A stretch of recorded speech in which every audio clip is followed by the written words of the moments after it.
Eu não fazia ideia de que a pessoa em quem eu mais confiava no mundo usaria meu número de seguridade social como uma arma.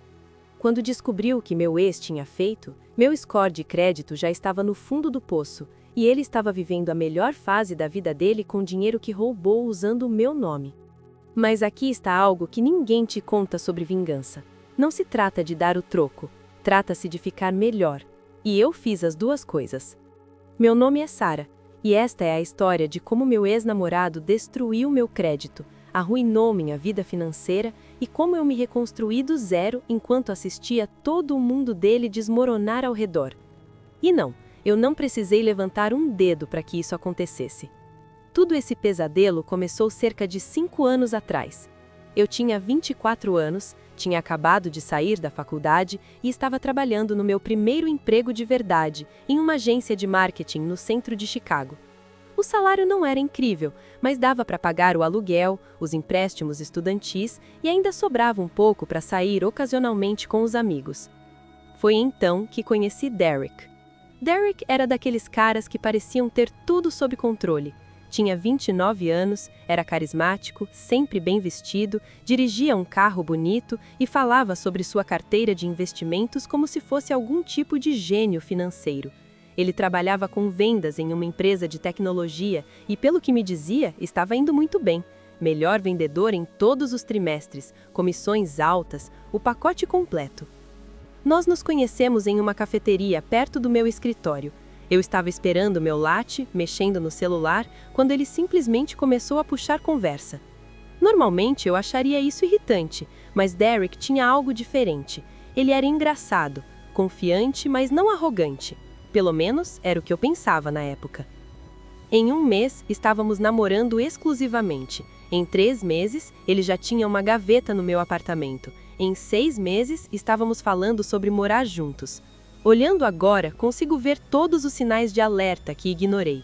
Mas quando você está dentro da situação, quando está se apaixonando por alguém, você não enxerga os avisos, você só vê o que quer ver. O primeiro sinal vermelho foi a forma como Derek lidava com dinheiro.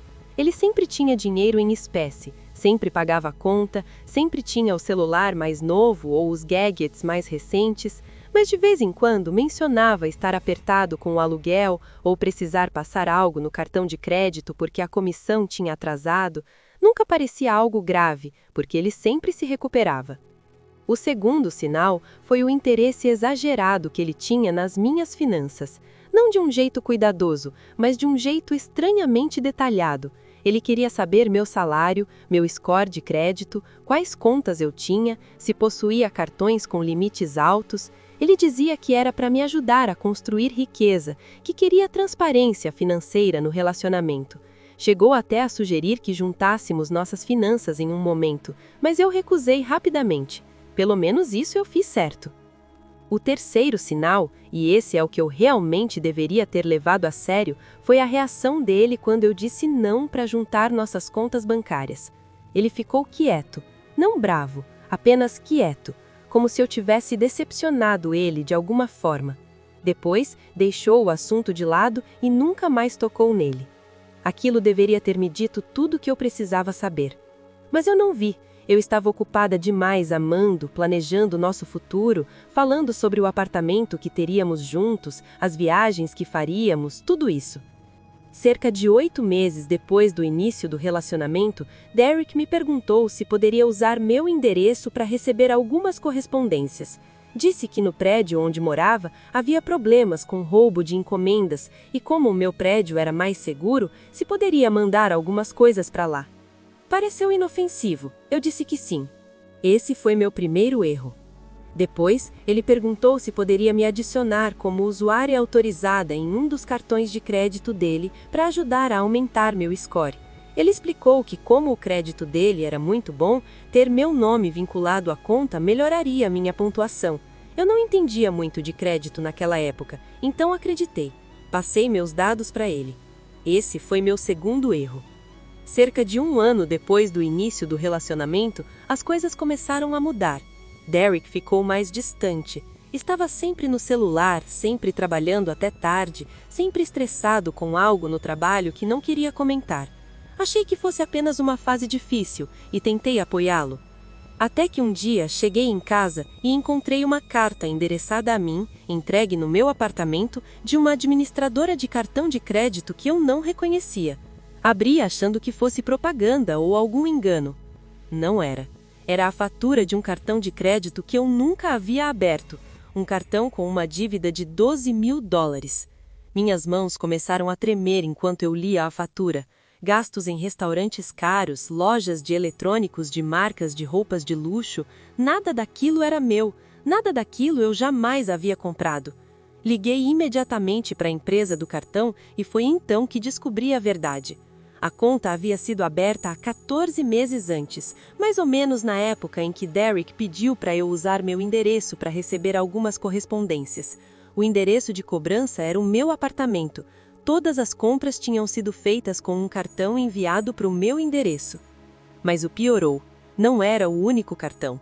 Nas 2 horas seguintes, puxei meu relatório de crédito pela primeira vez em mais de um ano e o que vi me deixou fisicamente enjoada. Havia 5 cartões de crédito no meu nome que eu nunca havia aberto.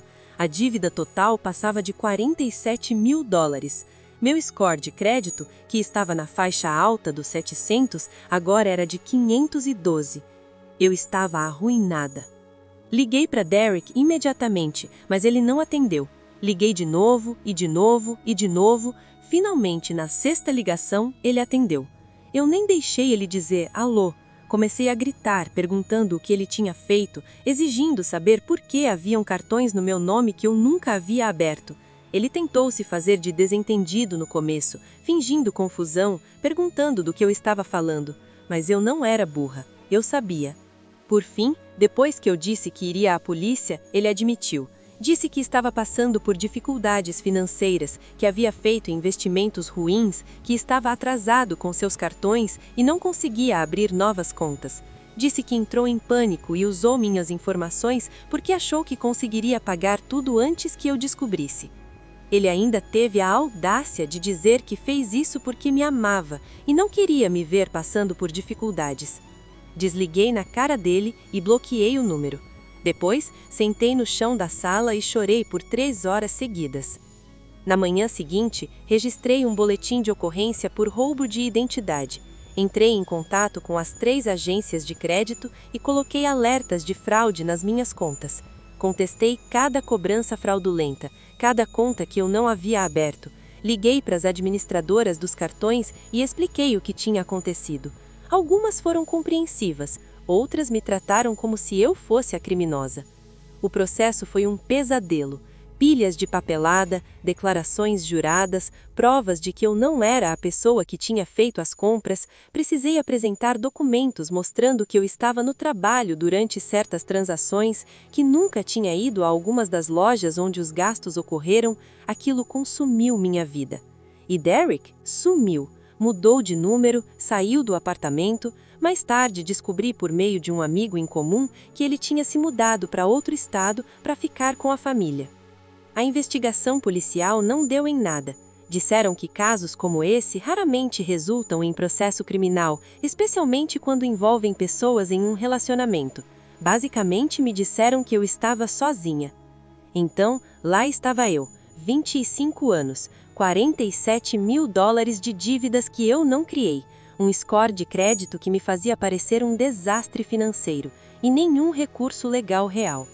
Eu não conseguia aprovação para alugar um apartamento, não conseguia financiar um carro, não conseguia nem um cartão de crédito básico. Tive que voltar a morar com meus pais porque nenhum proprietário queria alugar para mim com meu crédito daquele jeito. Levei 9 meses para remover a maioria das contas fraudulentas do meu relatório. 9 meses de ligações constantes, papelada, contestações, apelos. Aquilo consumiu minha vida. E Derek sumiu. Mudou de número, saiu do apartamento. Mais tarde descobri por meio de um amigo em comum que ele tinha se mudado para outro estado para ficar com a família. A custódia entre nosso pai e eu sempre foi tensa. Ele sempre foi um pouco controlador, mas nunca em algo perigoso, ou pelo menos eu não queria enxergar isso. A exigência de juntar nossos rendimentos e gastos foi o primeiro grande sinal, e eu recusei habilmente. dizendo que preferia manter as nossas finanças separadas por enquanto. Apesar de ele ter reagido quieto e demonstrado desinteresse, eu não podia imaginar o que ele faria em seguida. Quando ele pediu meu endereço e acreditei que ele jamais tentaria fazer nada de errado. Quando ele me adicionou como usuária autorizada nos cartões de crédito, acreditei que eu estaria geralmente segura e meu score deveria melhorar na medida em que ele fosse pagando as contas. Pelo menos isso eu fiz certo. Mas eu não conseguia imaginar o que ele faria em seguida, quando ele pediu meu endereço e acreditei que ele jamais tentaria fazer nada de errado. Quando ele me adicionou como usuária autorizada nos cartões de crédito, acreditei que eu estaria geralmente segura e meu score deveria melhorar na medida em que ele fosse pagando as contas. Pelo menos isso eu fiz certo. Mas eu não conseguia imaginar o que ele faria em seguida, quando ele pediu meu endereço e acreditei que ele jamais tentaria. Eu não sabia o que dizer. Parte de mim se sentiu vingada. Parte de mim não sentiu absolutamente nada. Mas havia também uma pequena parte de mim que sentiu algo que eu não esperava. Pena. Não a pena que te faz querer ajudar alguém, mas aquela em que você percebe que a pessoa que te machucou se tornou tão pequena e patética que nem vale mais a sua raiva. Disse ao Mike que agradecia por ele ter entrado em contato e que esperava que Derek colocasse a vida em ordem. Eu estava sendo sincera, não porque o perdoei, mas porque eu realmente não me importava mais. Mike então me contou mais uma coisa. Disse que Derek havia me mencionado alguns meses antes, que queria entrar em contato para pedir desculpas, mas tinha vergonha demais. Mike perguntou se eu estaria aberta a ouvir ele. Pensei por meio segundo antes de dizer não. Disse ao Mike que Derek já tinha tirado coisas demais de mim, e que eu não tinha interesse em dar a ele o alívio de um pedido de desculpas. Se ele queria se sentir melhor pelo que fez, que resolvesse isso sozinho. Eu não devia nada a ele.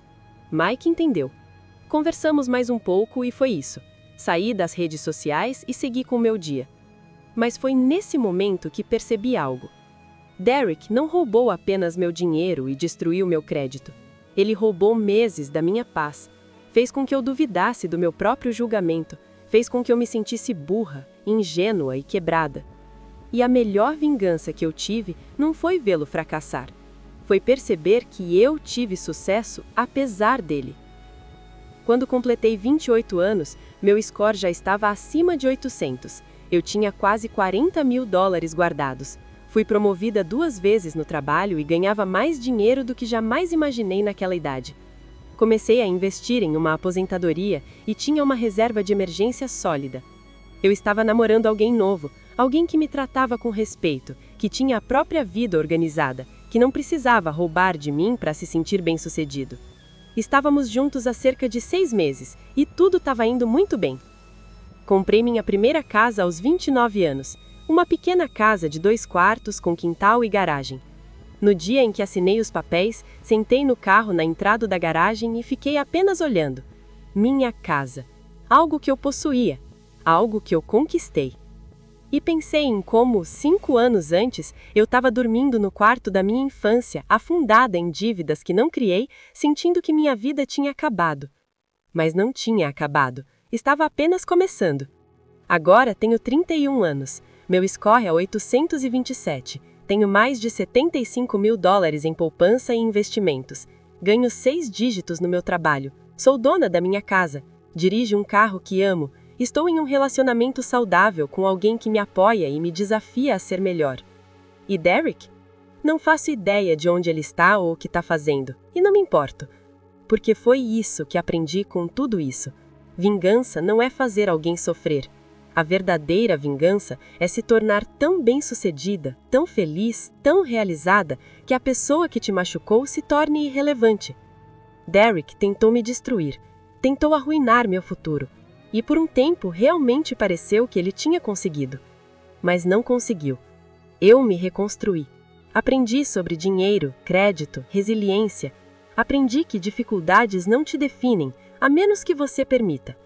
E agora, olhando para trás, posso dizer honestamente que a pior coisa que já me aconteceu se transformou em uma das melhores, porque me forçou a amadurecer, me forçou a assumir o controle das minhas finanças, me forçou a me tornar o tipo de pessoa que não depende de ninguém para ser salva. Eu me salvei. Então, se você está passando por algo parecido, se alguém roubou de você, te traiu, destruiu algo que você construiu, quero que saiba disso.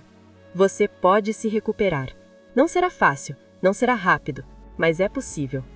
Foque em você, eduque-se, reconstrua-se passo a passo, e eventualmente você vai olhar ao redor e perceber que não está mais só sobrevivendo, está prosperando. E a pessoa que tentou te quebrar? Ela será apenas uma nota de rodapé na sua história de sucesso. É exatamente isso que Derek é para mim agora. Uma nota de rodapé, um aviso, uma lembrança do quanto eu evoluí. Eu não o odeio mais, não penso mais nele, não desejo coisas ruins para ele. Eu simplesmente não penso nele. E isso, exatamente isso, é a vingança mais doce de todas.